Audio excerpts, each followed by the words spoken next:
नमस्कार, मी सुप्रिया रेसिपीमध्ये सर्वांचं स्वागत आहे। 8 दिवस टिकणारी आंबाडीची चटणी 5 मिनिटात कशी बनवावी आणि तेही अगदी गावरान पद्धतीने। आंबाडीची भाजी अतिशय शरीराला पौष्टिक अशी असते।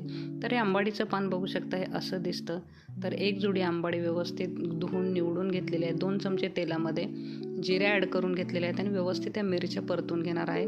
कोथिंबीरीची देठ आणि लसणाची 7-8 व्यवस्थित परतून घ्यायचं आहे आपल्याला। चवीनुसार मीठ आणि कोथिंबीर ॲड करून व्यवस्थित ग्लासच्या सहाय्याने स्मॅश करून घ्यायचं आहे।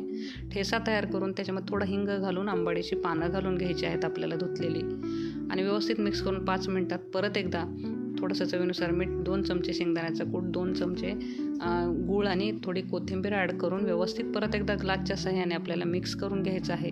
अशा पद्धतीने ही झटपट अशी ही आंबाडीची चटणी रेडी। तर वरून एक छान तडका, त्याच्यामध्ये जिरे, हिंग, मोहरी, कढीपत्ता, लाल सुक्या मिरच्या, कोथिंबीर, तीळ आणि हळद, लाल तिखट घालून व्यवस्थित असा झणझणीत तडका आपल्याला वरून देऊन घ्यायचा आहे आणि अशा पद्धतीने झटपट अशी ही चटणी आपली रेडी झालेली आहे। तर ह्या सुक्या लाल मिरच्या आहेत त्या व्यवस्थित क्रश करून त्या पण फोडणीवर घालून घ्यायच्या आहेत।